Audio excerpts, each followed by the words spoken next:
The Empire of Izmir has long been a divided land, ruled by the mages, an elite group of magic users. The lowly commoners, those without magic, are little more than slaves. Izmir's young empress, Savina, wishes equality and prosperity for all.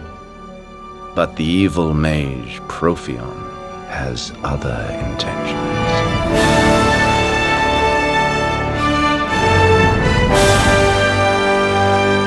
Welcome to Now Playing Podcast's Dungeons & Dragons Movie Retrospective Series.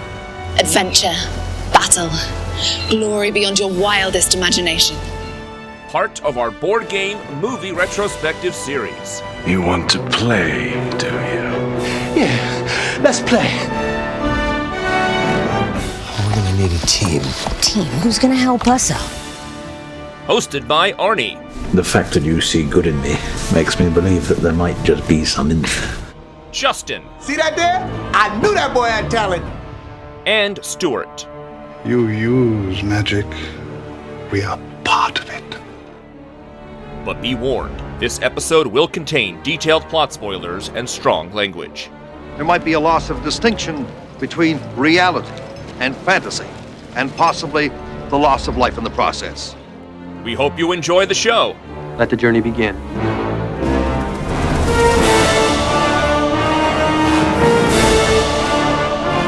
Today we're discussing Dungeons & Dragons Wrath of the Dragon God. Stuart, are you the Dragon God? You seemed pretty wrathful last week. I can't even imagine how you are this week. Not happy. Starring Mark Diamond, Clemency Burton Hill, and Bruce Payne. He's elevated. He was the with, and now he's the and. Directed by Gerry Lively. This is the champion of all that is good, so not this movie. Arnie. And Stuart. And this is Justin. Okay, so, yes, Dungeons & Dragons comes out and bombs everywhere. Everyone hates it, it dies a horrible death, and then Peter Jackson reinvents the fantasy genre, and everyone loves Lord of the Rings for 3 films, crowning it Best Picture in 2004, and 1 year later, SyFy Channel says there's more story to tell. We can bring back Damodar and do a sequel, not a reboot. Not gonna try to do it again better. We're going to make a sequel to that shit from last week. And we're not even going to bring back its best elements. No Jeremy Irons, no Marlon Wayans. I thought you were going to say the drug dealers. Yeah, I think he was too busy doing Little Man at this point to come back to Dungeons & Dragons. Justin Whalen, I don't know what he was doing, but not this. Not even the director from the previous one, who did have another movie come out. It came out in 2005 and got even worse reviews than Dungeons & Dragons. I didn't see the movie, but I remember that coming out. Donald Sutherland in some kind of 17th century ghost story thing. Yeah, good luck to the man. I ain't trying to catch up on his work. But yeah, you tell me that Marlon Wayans is not here, the director is gone. This is an improvement. I'm more excited for what we have. Gerry Lively is a director whose work I do know, unfortunately. He had a mega hit. You know, horror was kind of dead in the 90s. And then these bad horror movies came out in the early 2000s, and because we hadn't seen a horror movie in a long time, people gave way too much money for them, and Darkness Falls was this giant hit that is so bad. It's about a killer tooth fairy. I don't know if you ever saw it. Yeah, I saw that, and quickly forgot about it. Yeah, exactly. I don't think I've seen it, which is shocking because I'm looking at it right now, and with Sherilyn Fenn in it in the 90s, that I missed it is shocking to me. Well, he's also just a cinematographer. He came from shooting low-grade horror. Hellraiser 3, Arnie. Friday as well. He did a lot of 3s. He did Hellraiser 3, which I enjoy, Return of the Living Dead 3, which I absolutely love, and Children of the Corn 3, which is a piece of shit. But what are the better Children of the Corn movies? So you're saying he's just a movie too soon here? Mm-hmm. He should have waited till the next one. Well, I hate to tell you, but there is a third movie, and he will make it. Oh. Yeah, it comes out. We'll talk about that next week, but 7 years pass and they got the director back from part 2 for some reason. Like, remember Lively? He did so good with part 2. We can't do a part 3 without him. But yes, this premiered on the SyFy Channel in 2005. There was no way in hell I was going to watch this. I honestly think I stopped watching anything that SyFy Channel premiered in 2002 when they did the Clive Barker film Saint Sinner, and I was so excited for that movie, and I hadn't learned my lesson with RoboCop Prime Directives that if it was premiering on SyFy, it was shit, and that Clive Barker movie was so bad that I don't think I've watched anything on SyFy since. I watched Battlestar Galactica, and that would be it. Yeah, this is that period where SyFy hadn't yet accepted who they were and started embracing Sharknado, right? This is when they were still just trying to fool people into falling asleep on the couch with their channel turned on. I never watched it. Honestly, I never was attracted to their programming. And yeah, we've covered what they did to Dune, and I don't want it. I don't want what SyFy Channel does to science fiction. I think it's abysmal. And I don't have much hope that they're going to give much money to rebooting and remaking and getting this D&D property on better footing than it was last week.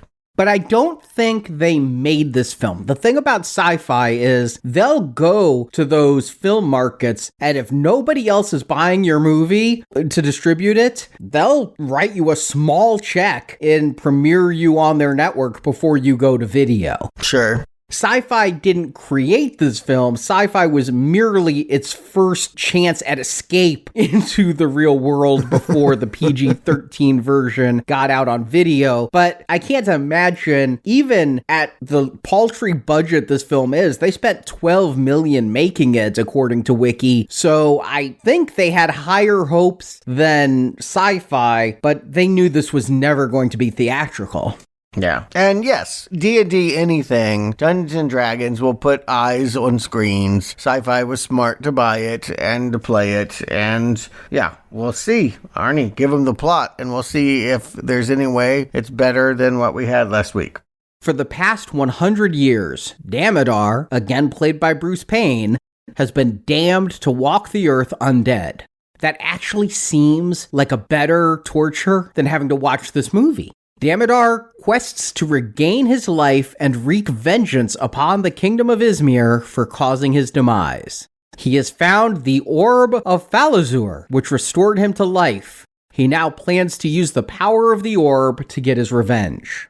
The orb was placed in suspended animation 3,000 years ago by a people called the Turanians. They were being attacked by the dragon Falazur, so they trapped the dragon in a cave and put his power in the orb. While the orb was in suspended animation, the dragon Falazur remained asleep. But now that the orb is free, Falazur is starting to awaken, right in the kingdom of Izmir. The waking dragon is found by Lord Beric, the former captain of the king's guard who now handles the king's accounting, and Beric's wife Melora, a wannabe mage. The king knows the orb must be retrieved, and as his guard is away on a mission, he tasks Beric to lead a team of champions to retrieve it. Beric chooses the ferocious warrior Lux, the wise cleric Dorian, powerful elven wizard Ormeline, maybe she's born with it, maybe it's Ormeline, and sneaky Nim the rogue. Under the guidance of Master Mage Oberon, Melora tries a spell to locate the orb. In doing this, she makes contact with Damodar, who puts a death curse on her. Beric must hurry to find the orb and make Damodar remove the curse from his wife. The group of 5 quest for the Pool of Sight, which will reveal Damodar's location. Meanwhile, Melora and the mages try to decipher ancient Terrarian texts to see how they defeated the dragon millennia ago. The old mages don't want to listen to Meloria's new ideas, but she's consistently right in deciphering the Tunarian riddles. On their journey, Beric's group encounter a powerful lich, Clax the Maligned. When Beric and company escape Clax's attack, the lich offers his services to Damodar. Clax uses his shape-shifting magic to infiltrate the castle, kill Oberon, and take his place.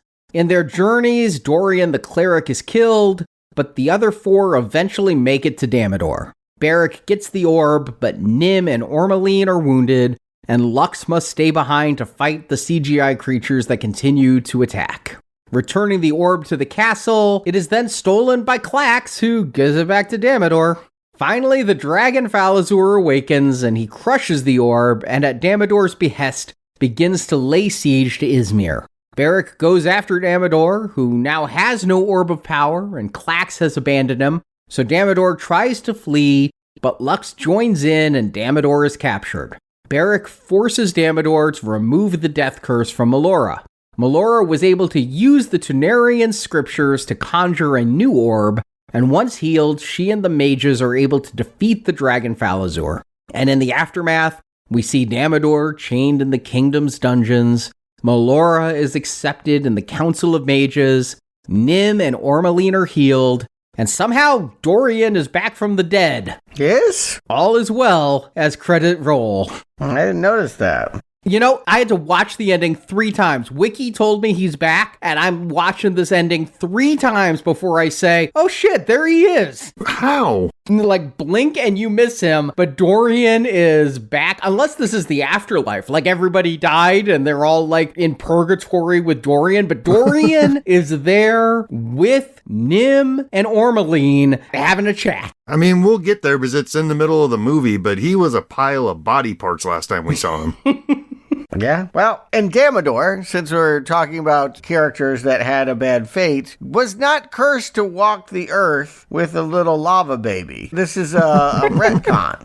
The lava baby. Oh my god. I honestly thought it was the dancing baby from Ally McBeal, and they just put like a fire skin on it. It has the pot belly. It has the stubby legs. I just needed Ooga Chaka, Ooga Ooga to be playing behind it. Mm-hmm.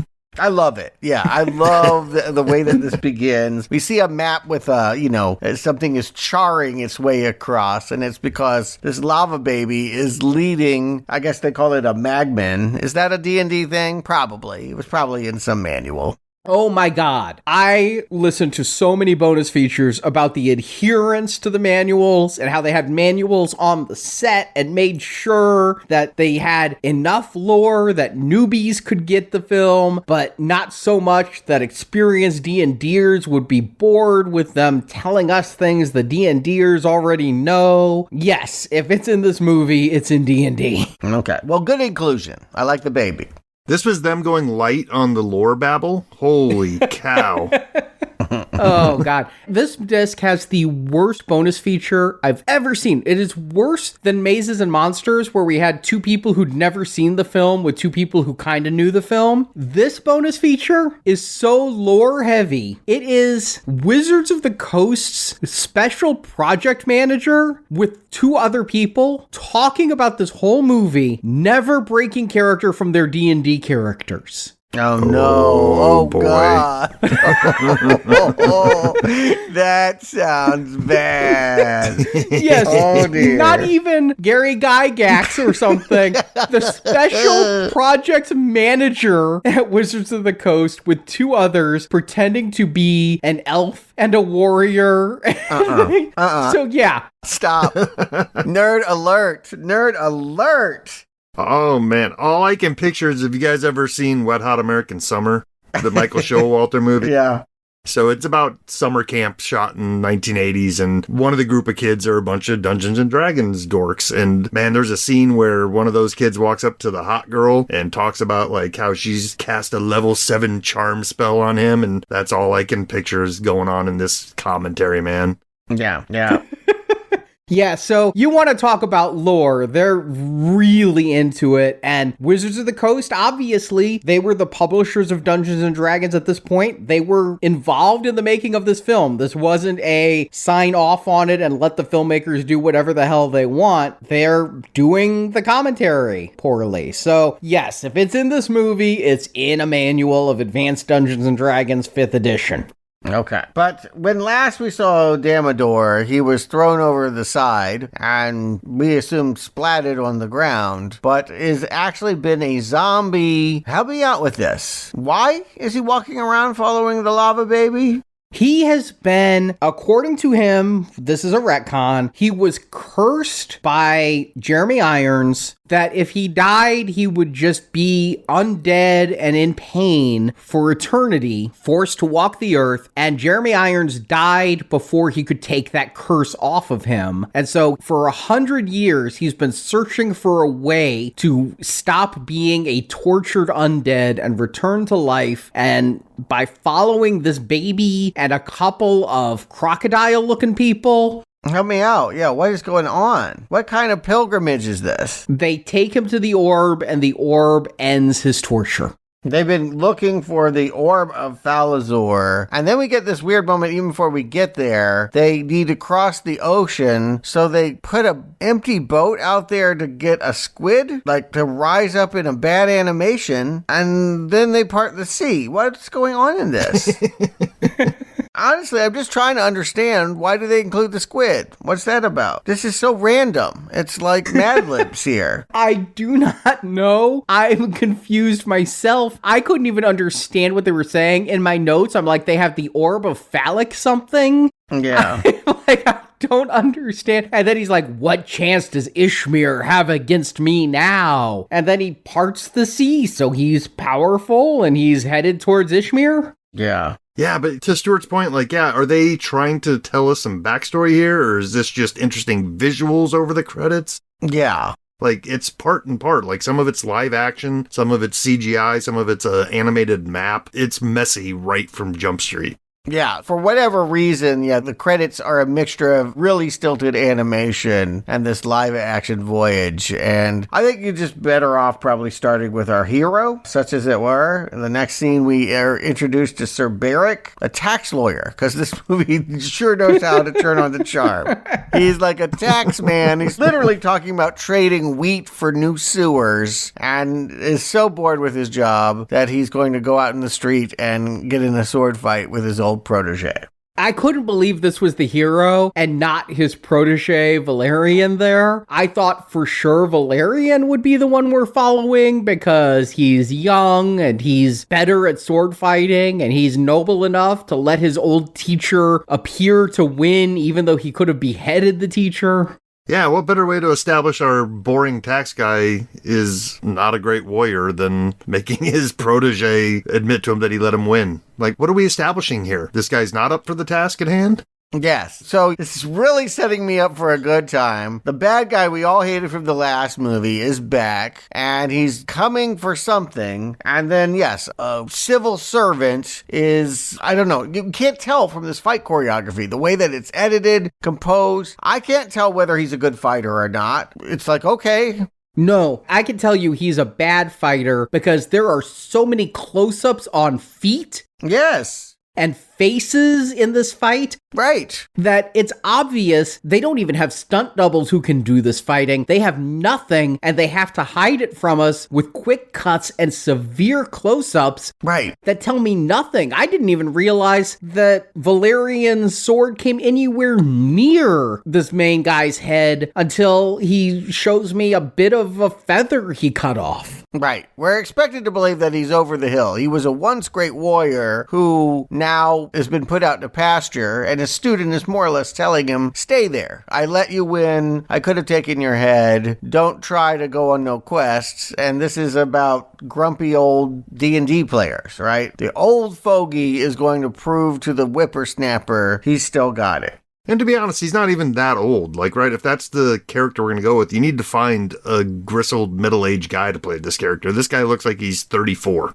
Yeah, but not leading man material. I hate to be rude, but Mark Diamond is a diamond in the rough, very rough. Not a lot of screen presence. I believe he does taxes. I would take my taxes to him. I would not ask him to defend me in a sword fight. No, and you're right, Justin. He was 31 when he did this film. He had a small role in Die Another Day, so he's probably the most famous person in this movie. Wow. But I think this guy is a black hole of charisma. He is not somebody I want to follow into an adventure. I thought maybe, again, being the king's lord, that he would send people out to do the adventure. I did not realize that this whole movie was going to be a 31-year-old Danny Glover who's too old for this shit going out trying to save the kingdom. Yeah. Meanwhile, like, Halifax, the king won't sign a law for a sewer if the wheat isn't supplied. I'm trying to grasp what is going on in these early scenes.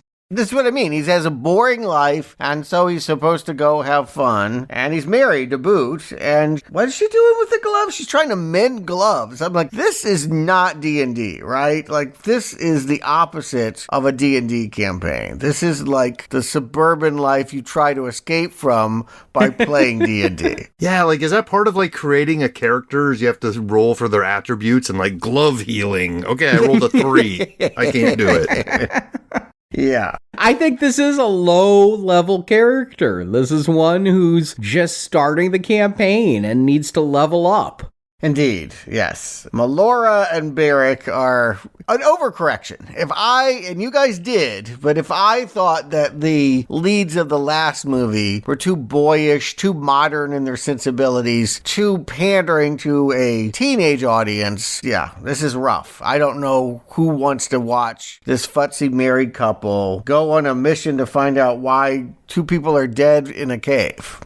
This guy who comes in to get them, I'm like, I think I know that actor. They never say his name. I never can look up who this is. I've checked everybody in the cast. I don't think I know anybody in this cast. No. But this guy has a familiar face who comes in and says, an evil descended on his village. 2 men entered a cave and never came out. So they go and find buried dragon nostrils and poisoned air. Yeah. I think it's like a statue or something. There's a dragon head that I believe is made out of stone, and the nostrils are emitting a poison green gas. She does her little mage trick, and, it's over. Hardly seems to have been worthy of coming all this way, but the really important detail is that he lifts the eyelid, and it's a real dragon. Nobody knew this. Eye boogers and all. Yeah, it was pretty gross, the goop in his eye and everything. But yeah, just, man, right away, the way this movie is shot, I know it's on video and cheap like that, but man, there are filters to make this look like it's film. Like, you cannot do a fantasy period piece and have everybody lit like they're on a soap opera the entire time. It is just... It is not doing you any favors. No, Stuart, can we get a shout out for last week's DP compared to this? I mean, it does show what last week's cinematographer brought to the table that this movie is completely missing. Yeah, this movie looks harsh. It looks like a SyFy Channel movie. It looks like there is nobody trying to make stylish choices. We needed this done yesterday, and we shot it without thinking about composition, without thinking about how it would cut together. The plot, even. It's just kind of a mess. Like, all of a sudden, they're back at their house, and she's decided, help me out with... I heard the words. He saw some writing in the cave that reminded him of terrarians. Or maybe he read some Terrarian hieroglyphs somewhere that told him there was a dragon in the cave. I don't know. Yeah, I think he saw the runes and thought it was Terrarian writing. And he's like, we should go to the Council of Mages. And she's like, oh no, I've got books. And we're going to just go to my books. Yeah. And the ancient version of Adderall, she needs to take a vision spell in order to know what happened to the dragon.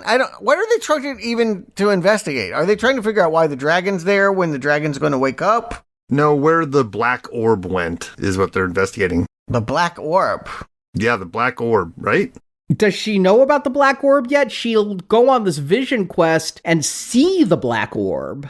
She learns about it in her vision with Dramador. Yeah, he kind of helpfully pops in at some point and tells all the mages what he's doing, like monologuing his evil plan. But, this one's rough, man. I don't know what's going on here. Yeah, it's very clumsily set up. I'm not even sure what the plot of this movie is going to be until finally the mages come in and we're going to get an exposition dump that's going to tell us what happened to Damodar, drive that home, and then that the orb is his and the king needs Beric to stop this from happening. He sent the king's guard away. They're not going to be back for a few days. So the 5 greatest heroes in the kingdom have to come together. And let me just say, if these are your 5 best in the kingdom, your kingdom is fucked. Mm-hmm. And the kingdom is fucked. I mean, look at that kingdom.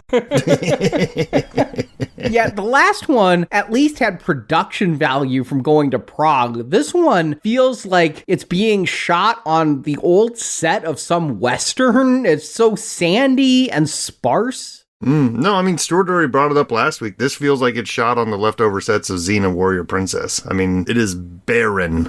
Yeah.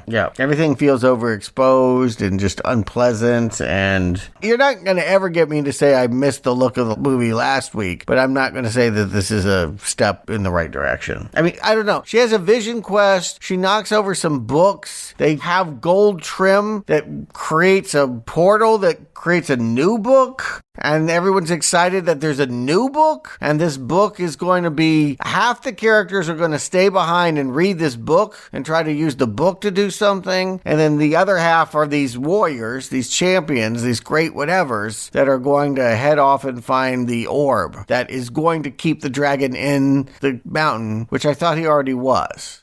Yeah, but the dragon's waking up. But why? Because the orb is no longer in suspended animation. Once Damodar took the orb, that released the sleep spell that was keeping the dragon down. Okay. So now that's why the dragon was found, is because it's starting to stir. Breathing poison gas. Okay. If you splurge on one thing in this movie, it shouldn't be the dancing lava baby. It should be the actor in the role of the king. He's not in very many scenes. He could probably shoot all of his scenes in 2 days if you were really judicious. But you need somebody, a cameo of some caliber. Mm-hmm. It could be Burger King, but someone recognizable. Yes. This is where you bring in Marlon Brando, right? Yeah, I mean, I would take the king from the Burger King commercials that were airing between this. Remember the big plastic head Burger King from 2005? I do. I would take him over this soap opera extra who's going to give the worst motivational speech of, both of you must succeed, but you'll probably both fail. But don't let that discourage you. We must succeed together. It's like, what the hell are you talking about? And I'll be honest with you, I didn't even register him as the king. I thought he was just another mage. Agreed. Yeah. He looks like somebody that moves the lights around behind the scenes. And they said, hey, King didn't show up. We called Jeremy Irons. He said no. He was doing cocaine in his castle. Couldn't be bothered. Why can't they just go to Party City and get a birthday crown to put on this guy's head to let us know he's the king? Agreed. You could not ever tell. And I never even heard his name. You said his name's Halifax? News to me. Actually, I think Halifax might have been somebody else. I may have misspoken that. I think Halifax was the guy who won't put in the sewer unless the king gives Halifax the wheat. Whatever. I ain't going to try to parse that out. Let's talk about our 5 that are going on the quest. This is a quest movie, and eventually, the 20-minute mark, we're going to have 5 different types all heading out to try and get this orb. We, of course, have already talked about Beric. He has picked Lux the Barbarian. The joke is we see like a muscle man drinking in a tavern. We think it's this dude, and no, it's the lady that's going to beat him up. A nice joke. She's very tall. At least she's filmed to look very tall and very strong. You know, we're going to get no racial diversity in this film, but we're going to get parity of the sexes. 3 men, 2 women on this quest. So I'm good with a muscle, short-tempered woman. She does have an arc. They do give her a storyline. Apparently, her brother, also a barbarian, could never control his rage and had to be put down. That Beric actually was the one to kill her brother. And there's some concern. I don't know. There's some, I hate to use the word character tension, but for some reason, other people don't trust her. And she's always fighting with Nim the Rogue, who is our thief character. The thieves were the stars last time. Now we just get some dude that goes around and looks through a red gem. Yeah, you say she has an arc. Really, I was left blue-balled with all of these characters having arcs because there's going to be a scene where Beric is going to go up to her and be like, I had to do what I had to do to your brother. And I'm like, okay, this is going to be good tension. They're going to have to get past it. She's like, I hold no grudge. Done. Yeah. No, we're pals. It's all good.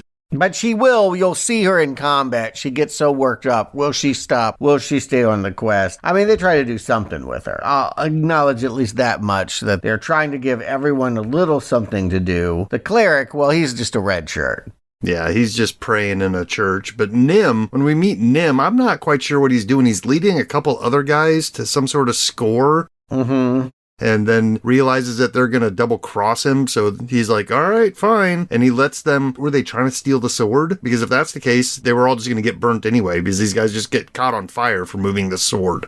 Yeah, he's supposed to know what traps are, and he can work around them. So he must know that there's a booby trap to this score that they've all come into, and when they don't pay him, usually you'd want to settle up afterwards, right? But they tell him, we're not going to pay you, as they're walking up and pulling a lever, and of course, they're left charred remains. Which, I will say, full body burns. Better than I expected from this film, which has looked so shitty so far. Who is this Ormeline? This is the one that is the one I least understand. They say that she's been living on an island. She does some magic trick about being on a boat and making it sail faster or something. And change locations? Like the background changed to some degree. Yeah, but I couldn't tell what had been accomplished. Well, no, because nobody reacted. I didn't understand what she was doing, and neither did anybody else in the shot. So weird, yes. Yeah, I think she's just a magic user, and we see her use magic, and that's all it is. Okay. And does she have an arc? I don't think she does, right? She loses an arm and gets it back. Yes. Maybe that counts. I don't know. But Lux is also causing a problem because she's so beautiful. It makes Melora jealous. She doesn't want her husband to go off with this woman because she doesn't think he'll come back to her. And she's not sure that what she'll look like when he does because she has been cursed. When she had this vision spell to try and find out what the plot of this movie was, a lock of her hair was taken, and now Damodar has made her a zombie in wait. Every spell that she casts, she's closer to being an undead. Yeah, she's afflicted with glue hands. Like, remember in grade school when you'd put Elmer's glue on your hand and then you'd peel it off like you had skin coming off? Mm-hmm, sure. That's the extent of our special effects here. Mm-hmm, it's very creepy. It really looked to me like a bad case of dry skin. Mm-hmm. A little Neutrogena would have helped her out. Or maybe it's Orbeline. Oh, she's looking for that divine magic. She wants to make one of those Magnum babies. She's with all the mages that are trying to figure out what to do. And I don't know why she thinks a lava baby is helpful, but it's trying to tell them that they need to set fire to this magic book. And eventually, I'm going to just jump to the root of it. She'll spend most of this movie rotting and burning books. Yeah, so there was a line earlier on where they tried to explain there's two different types of magic. There's arcane magic and divine magic. Mm-hmm, right. And I'm not sure which is which or which she's practicing, but it seems like her unorthodox approach is against that of the Council of Mages and is going to be exactly what they need. The thing they overlooked was this natural magic because she's looking into these books that are all about the elements, earth, wind, fire. Oh, God, help me with that. I mean, I can't tell you. Be the snowflake. Yeah, said nobody in this century, but okay. Yeah, this is so bizarre, but yeah, those Tyrannian people worshipped acorns or something. A lot is going to be made about the fact that the dragon can be defeated by the four elements, but I will never understand what that is. Let's just stick with the quest, because you can follow that, right? 5 people walking out.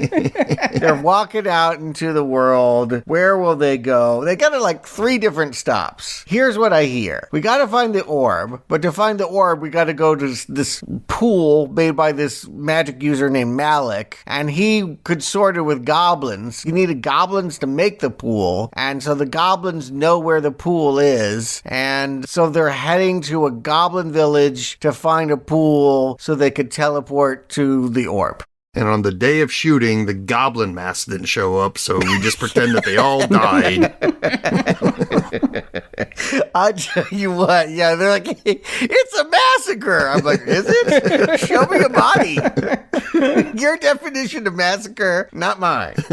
Exciting things that happen along the way. At one point, Barrick, he's feeling very insecure about being a leader. His student was telling him, you're too old for this shit. And so that kind of comes to be, right? He gets tricked by an illusion spell. He hears the cleric calling for him. He sees them. They were chopping down trees. He thinks he's got to rescue him from under this tree, but it's an illusion made by some character. What did you call him? A lynch?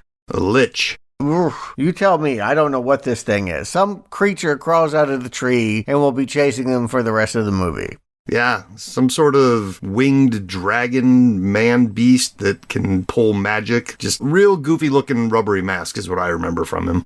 Mm-hmm. I thought he was a zombie or something. It kind of looked like he was rotting himself. And they're like, you've transgressed into the necropolis of, and I couldn't catch his name. I'm just like, all right, some ugly dude who's going to disintegrate you one limb at a time. And yeah, Klax is too powerful for Ormeline's magic or Nim's knives. And he sends ghosts after them. I love this. He sends wraiths after them. Some of the ghosts are on ghost horseback. Mm-hmm. So they're ghost troops riding ghost horses. Meanwhile, there are other troops who don't get ghost horses who run just as fast as the horses. And such lazy action shots too, right? Because they were all right in the exact same area and they all start running at the same time, but the ghosts are always just 20 feet behind them the entire chase. It's just like, no, they would have caught him by now.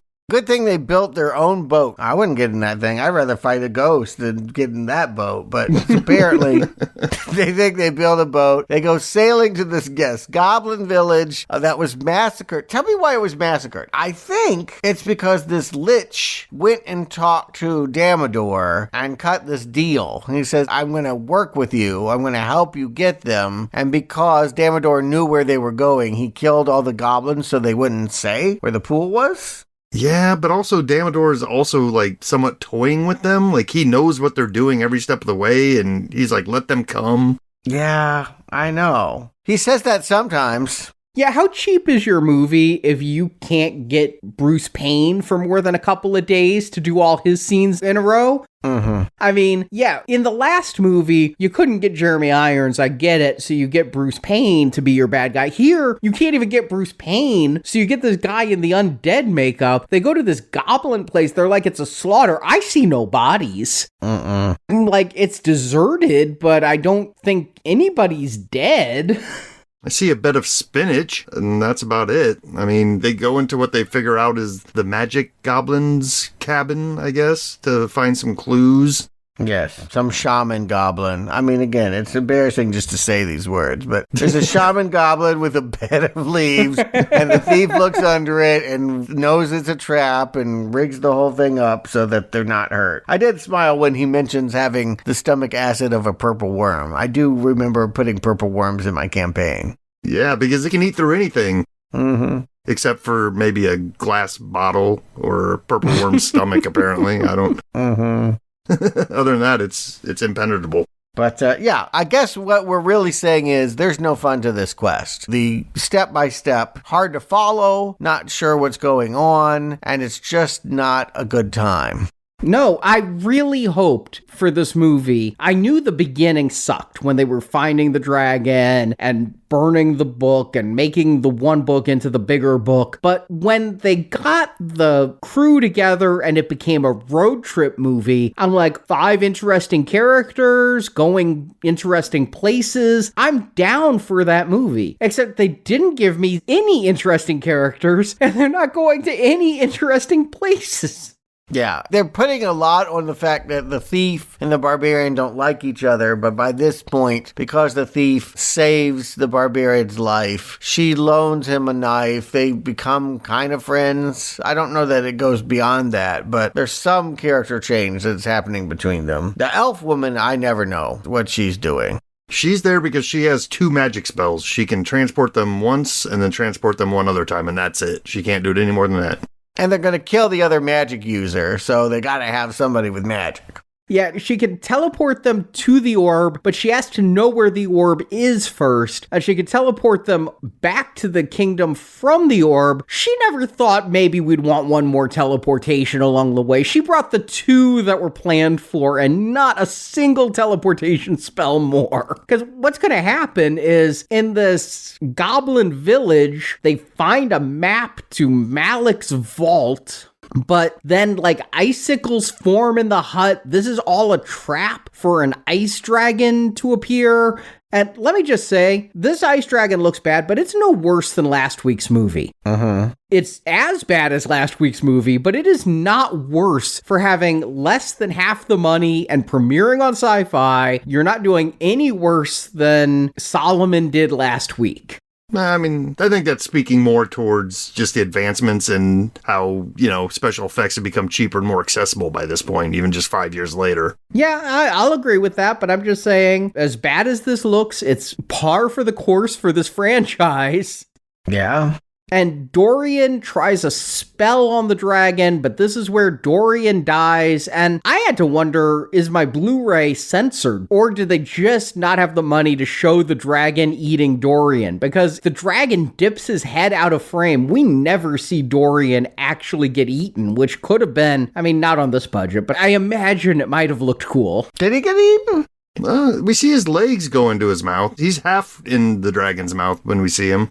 I didn't notice that. Really? I thought he got frozen solid, right? He got a blast of the freeze breath, and then somebody else blew up the dragon, and there were limbs all over the place. I didn't know whether he blew up too. Yep. No, he does get eaten. We see the legs, but it feels like we should have seen him getting bit in half or something like that when the dragon is off frame. Right. It was the extent of the budget, is what we're saying, is that's about all they could do. They couldn't animate a convincing-looking character, but legs are doable. But he, in his dying words, before any of this happened, he was telling Beric that he was a good leader, to trust his instincts, and that there's something that could be weaponized that's greater than steel and magic, setting up, I guess, this ending about where they're going with the acorns. Somebody explained to me how acorns... Oh, I do not get the acorns. I really don't. They're like, there's acorns in the end of the movie, and she's seeing acorns in the middle of the movie, and I'm like, these acorns, you're going to plant the acorns and grow a defense or something? I don't know. I do not understand half of what these majors are doing. You know what? If I played D&D and read those rule books, I bet it makes sense. I honestly think this is one of those cases where they're like, well, we can't over-explain the lore, so we're just going to leave us completely in the dark as to what the hell is going on. Yeah.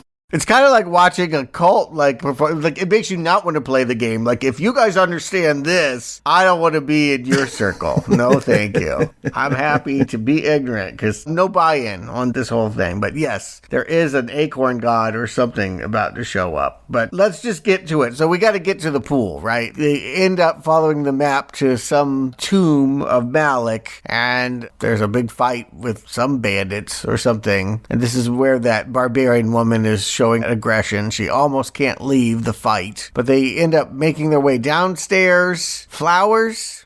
And nobody chases them down the stairs. Like, yeah. They're being attacked above ground. There's some word puzzle where they realize, like, somebody's name is misspelled, so they're able to slide the tomb. Push letters in, and don't even get me started. Yeah. You guys, this tomb, we're in a fantasy land, and they're using, like, the most modern sans serif font on this monument, right? Like, at least use some sort of medieval-looking font for this, right? Runes. Yeah, runes, people. Yes.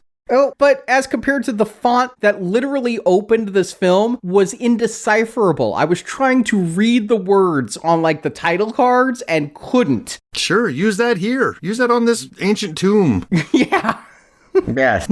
But they open this and it reveals a staircase that goes underground. Made me think of like Legend of Zelda. Remember there were always those staircases to take you underground? Mm-hmm. Yeah. Lux won't run down there, so Ormeline has to knock her down to like get her out of the battle fugue. Finally, she's running to the stairs and being chased by a horde of enemies. They go down the stairs. We're fine. There's some weird cut too. When they get to the bottom of those stairs, everybody is jumping into frame. Jumping off of a chair out of frame.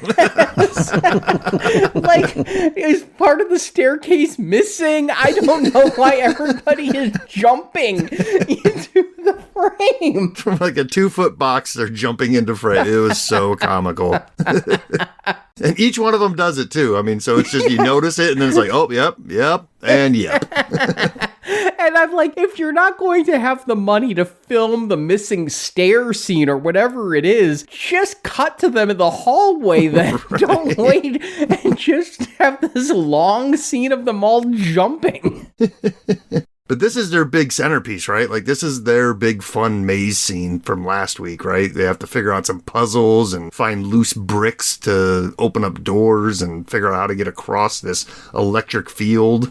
Yeah, there's a lighted disco floor that the only way to know how to walk across it backwards is looking in some mirror that's hidden. And this is where we get Nim, the thief. He'd been doing so well, but he is injured at this point. So they're slowly picking him off, right? Cleric's gone, the thief is hobbled, and now the Ormeline is going to try to use the pool that we've already been told has flaws that send people into walls. Like Malik died trying to teleport and got put into a wall, and sure enough, when they get to the place where the orb is, her hand's stuck in the wall. Yeah, that was just ridiculous. And it was so funny because when Nim is climbing up that wall to even reveal the mirror, you can see the set bend. Like he's pushing the rock and the rock moves where it shouldn't. It's not like he's moving a rock that should move. He's just hitting the set. And yes, when they teleport in, they're finally at Damodar. There's finally the showdown. Ormeline is stuck and Nim, they're carrying him around. Again, Ormeline only brought the one teleportation spell there and one home, so Nim is like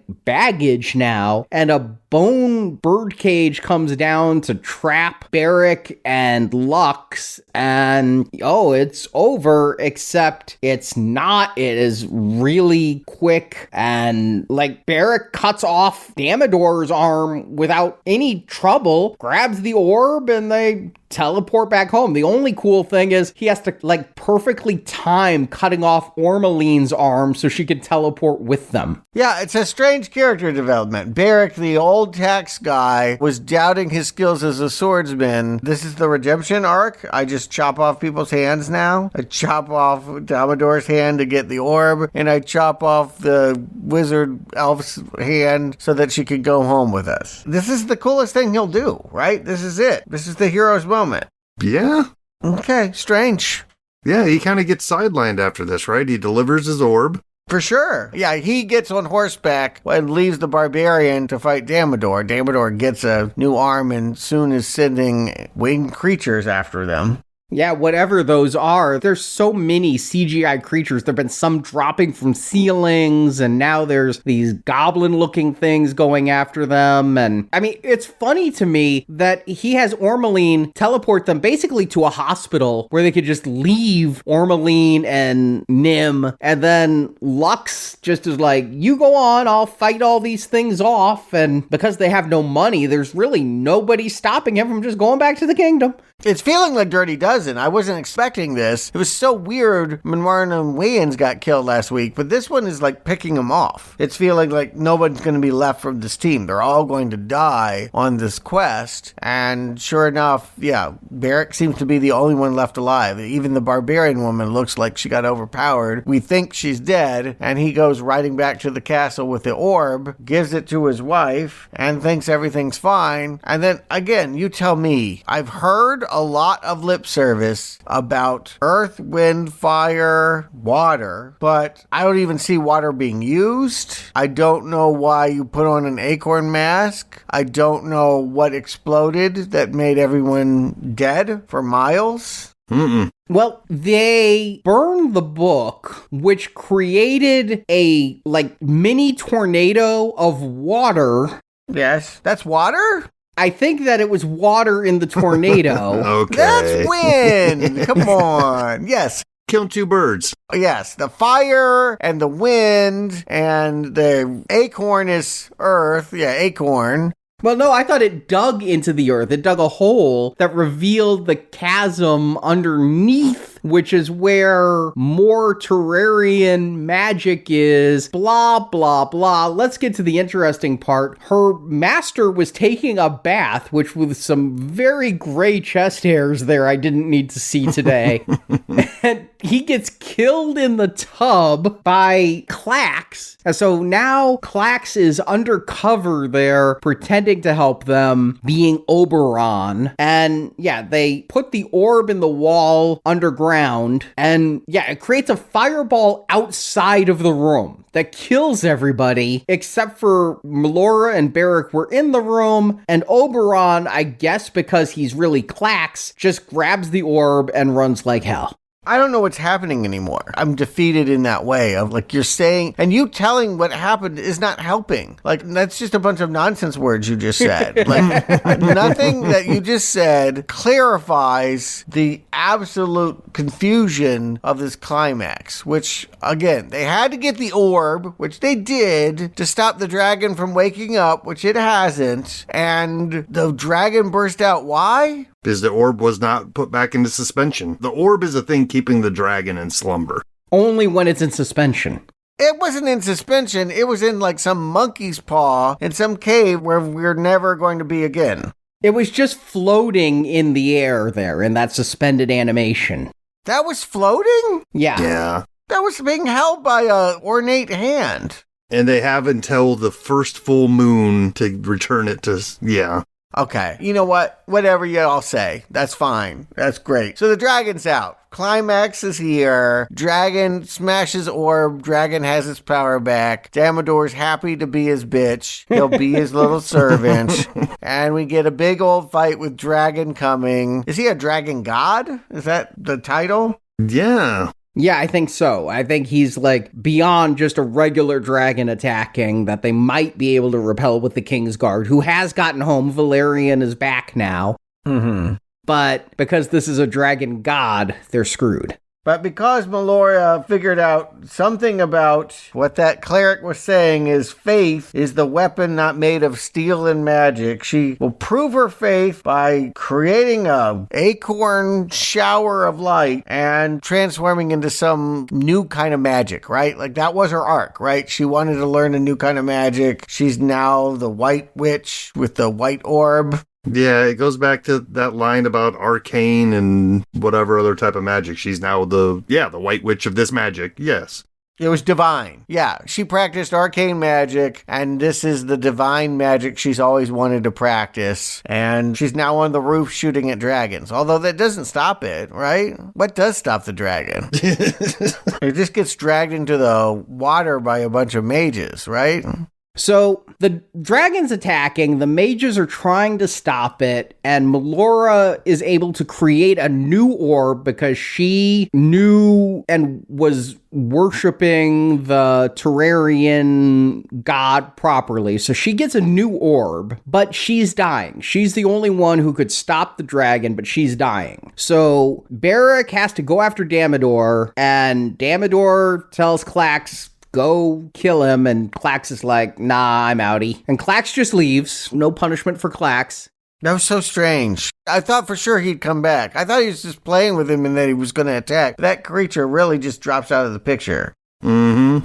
Yeah. And so we now get a very cheap horse race, literally, as Damodor is running away on a horse and Barrick is giving chase. And Damodor is defeated by a scared horse because Lux comes out of nowhere and scares Damodor's horse, and he falls off the horse, and now he's defeated. This is my favorite part. This is my favorite scene. Because this is where, like, Lux is like, oh, I'm so barbarianish, I'm gonna stab him, I'm gonna kill him. And Barrick is like, no, don't kill him, because if you kill him, you'll kill my wife as well. Not sure I follow that, but okay, we'll go with those of the rules. And she's like, grr, I'm a barbarian. Give me the knife, don't kill him. She finally gives him the knife, and what does he do? He holds the knife up to Damador and says, I'm gonna kill you. I'm like, oh, forehead slap.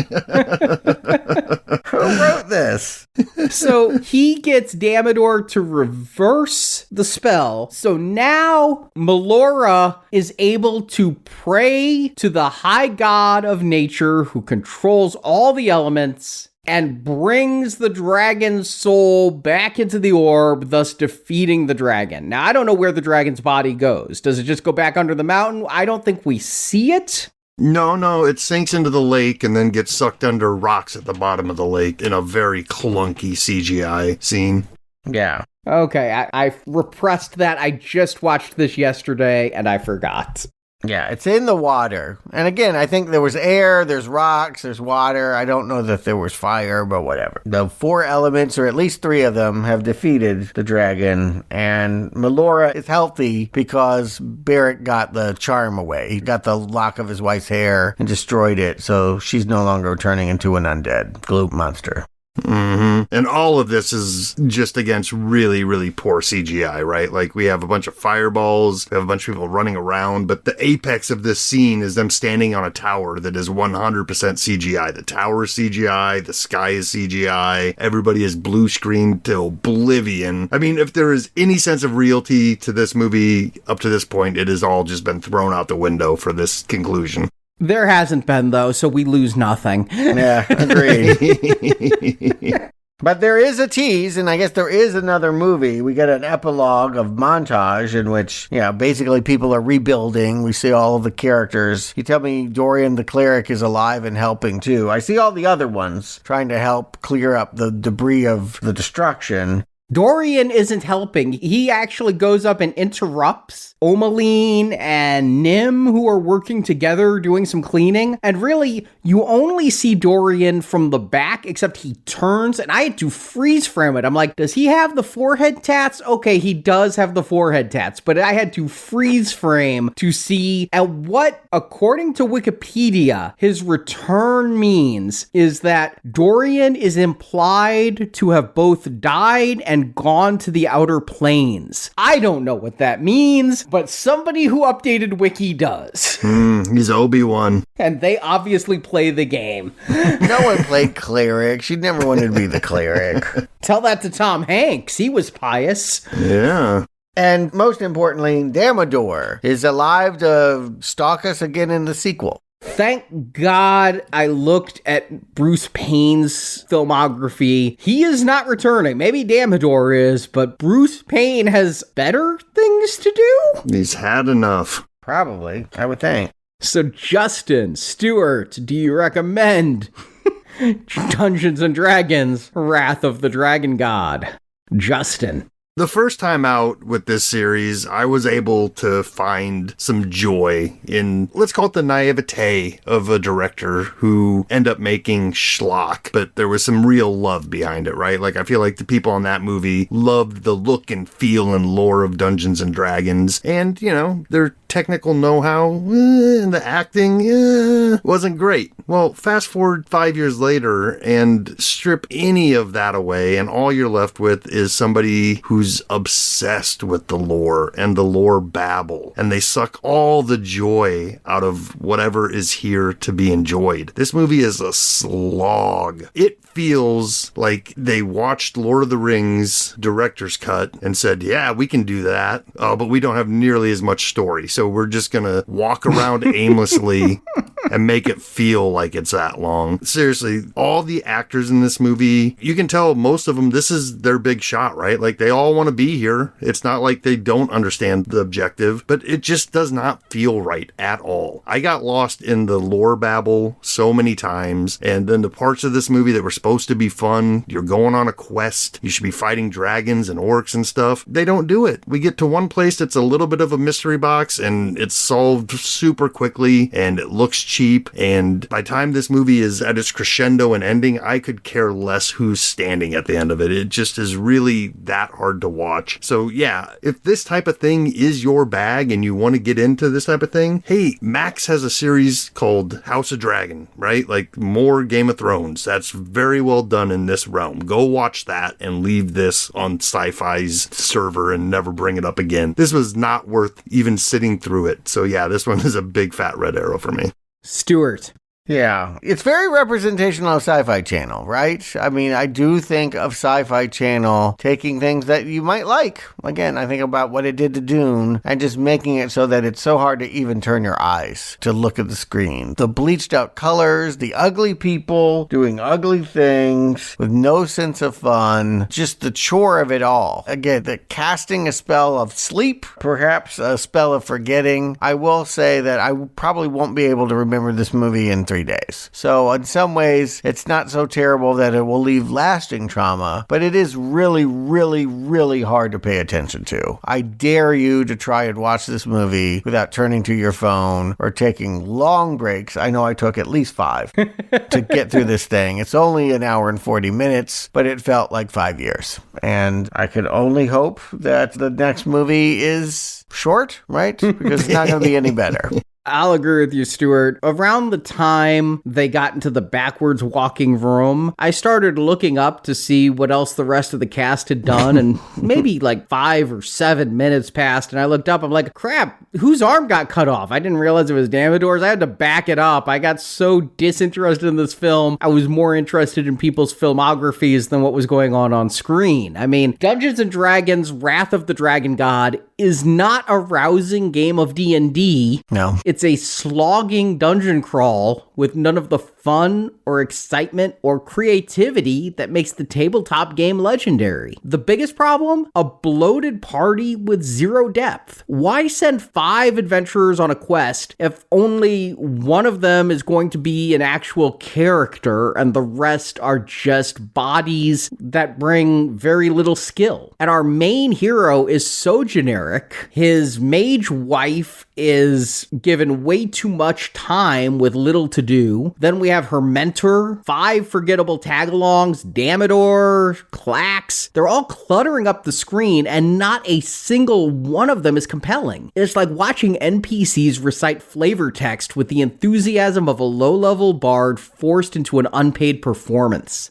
Production-wise, this is decent for a sci-fi film. It's a low bar, but still. Compared to the Blu-ray of the first film, I thought the video quality was surprisingly good. There was not digital noise. It looked sharper than the transfer of the D&D 2000 film. And the CG effects are at least on par and sometimes slightly better than that theatrical venture. And I'll give credit where it's due, and there's very little due. The practical fire effects are impressive. The full body burns are probably the most convincing thing in this entire film, and it made me want to set myself on fire instead of finish the movie. I mean, the acting in this is dire. It's wooden, it's lifeless, it is utterly incapable of selling the stakes. The cast turns what should be an epic fantasy into a glorified LARPing session with zero charisma. Even Damodor, back from the first film, here he's just moody. He was a lame henchman in the last film, and now elevated to big bad status, he's insufficient. And more, it seems that Bruce Payne couldn't spend any more time on Wrath of the Dragon God than Jeremy Irons spent on the first film. If you can't afford Bruce Payne, your goose is surely and thoroughly cooked. So while the dragons may have wrath, this movie inspires nothing but boredom. The dice have spoken. Not recommend. Worst board game movie yet, right? Easily. Oh, by a lot. Maybe worse than most video game movies. I would rather watch Battleship 5 times than watch this again once. At least I can rock out to some AC/DC with that one. Mm-hmm. Yeah, this one really is Uwe Bollish. It's like right there. Yeah, I was going to say, you conjured Uwe Boll's name last week, and I was really feeling it this week. Yeah. Seriously, I would have to really think hard whether this is worse or one of those In the Name of the King sequels is worse. I was thinking about it a lot, and I know it has Dolph Lundgren, but I still think In the Name of the King's better. In the meantime, we're going to take a break. Thankfully, we need to take a break before we get to the third and last of these cheapy Dungeons and Dragons movies, and we're going to go do a video game review. This Friday, a Minecraft film has opened up, and we're going to cover it. Yep, I've never played Minecraft, but you have, so I'm looking forward to seeing a bunch of bricks. I mean, from what I can tell, it's just basically like Duplo, right? You just build stuff with square bricks? Yeah. The game could be that way, but there are zombies. Mm-hmm. Yeah, I'm not sure if we're going to expect a Lego type of movie or an emoji type of movie here, but like it's going to be somewhere in that range. Better than Wrath of the Dragon God. That's all it has to be. But it has Jack Black, so will it be? It's iffy. Yes. And in between, if you want even more Now Playing reviews, our gold level hacker movie retrospective series continues this Friday with John Travolta and Hugh Jackman in Swordfish. Yeah, we're talking about hacking as it was in the new century. I remember this one took a lot of heat. It came out right around 9/11, and people thought, I just remember reading hateful things about how irresponsible. It's almost like they bombed the towers with this movie. Maybe it's up for a re-evaluation. I know the thing was hated in its day, but perhaps we now have, with decades of perspective, a way of appreciating what it has to offer hacking movies, right? I saw it in theaters and never wanted to go back, but here we are. Never wanted to go back, really? Wow. I figured you would like this. I have very few memories of it. I can think of 2 reasons why you would like this. Well, yes, that's the 2 reasons that got me in theaters. Hugh Jackman and John Travolta, right? Yes. So that will be available this Friday. Thank you for listening to Now Playing. Thank you for supporting our show. Justin Stuart, thank you for joining me. And now let's pick up the pieces of this mess of a movie and go home.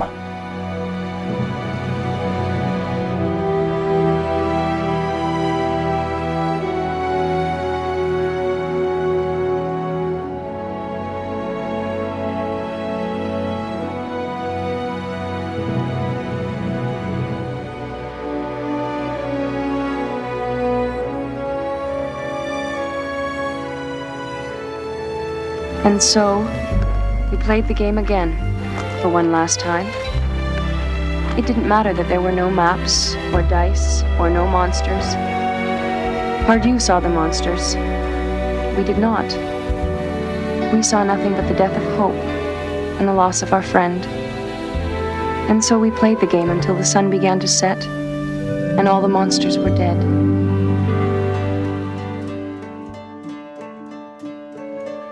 Thank you for listening to this Now Playing Podcast movie review. I've enjoyed our little chat, but now it's your time to die. We hope you enjoyed the show. A wonderful performance. Help us spread the word about this show by leaving a 5-star review on Stitcher, Podbean, iTunes, or your podcast store of choice. This I give you now, trusting that you'll protect it with your very life. Want more reviews like this one? In the archives section of NowPlayingPodcast.com, you'll find more than 1,000 in-depth movie reviews from our panel of hosts. Welcome to the Adventurer's Vault. On our site, you can hear reviews for every installment in the world's biggest film franchises, including the Marvel Cinematic Universe, Star Wars, Spider-Man, Batman, X-Men, James Bond, Middle-earth, Jurassic Park, Fast and Furious, and Transformers. Are you listening to me? All I do is listen. Plus, we have individual movie reviews, such as Titanic, E.T., Inception, Big Hero 6, Ready Player One, Pulp Fiction, Apocalypse Now, Doctor Strangelove, and hundreds more. Has anyone ever finished it before? No. They all died trying. And come back to NowPlayingPodcast.com next Tuesday for another all-new movie review podcast. Nothing can keep me from it. Support from listeners like you keeps Now Playing Podcast on the air. Give me some food and I'll give you a prize. You can donate directly by tapping the support button at NowPlayingPodcast.com. We are you gotta get. And right about now, We gotta get paid. And you can join our crowdfunding campaign for early access to new episodes, exclusive reviews, and bonus reviews available for a one-time contribution. This isn't about gold, it's about saving our empire. Need more Now Playing? Subscribe to our In Focus weekly newsletter for exclusive digital download giveaways, celebrity interviews, behind-the-scenes insights, and more. Sign up through the subscribe page on our website and get it delivered to your inbox every Friday. If you wish to join the others in death, insert your name below and I will notify your kin. You can also compare notes with us on Letterboxd. Go to letterboxd.com/nowplaying. You may take my hand, and I will lead you. I'll tell you right now, I'm not taking his hand. And follow Now Playing on Facebook, Twitter, Instagram, and our YouTube channel. Follow me, I know the way. Now Playing Podcast is produced by Arnie Carvalho. Giving birth to this nightmare is my most coveted dream. Associate produced by Jason Latham. I'm a god and a lord. I am really doing all right. Now Playing is edited by Santiago and Arnie. So we're the cleaning crew. Cleanup crew's more like it. Now Playing credits read by Brock. You will speak only when spoken to. Speak when spoken to, my ass. The opinions expressed in this podcast are those of the individual hosts and may not reflect the views of Venganza Media Incorporated. A lot of dwarves are afraid to show their true feelings. I'm not, okay?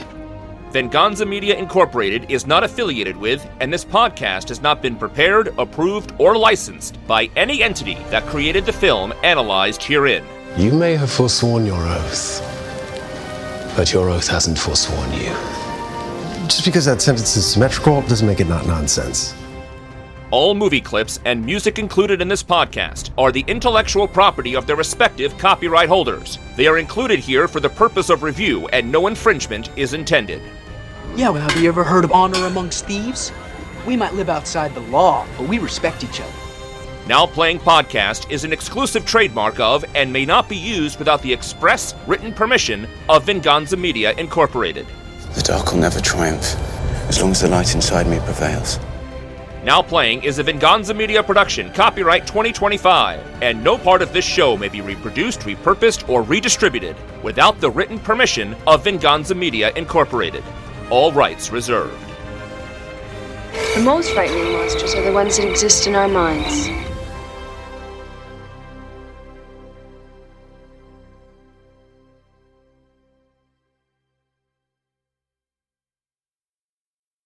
Perlamon Tergatis. The spell. So now... Okay.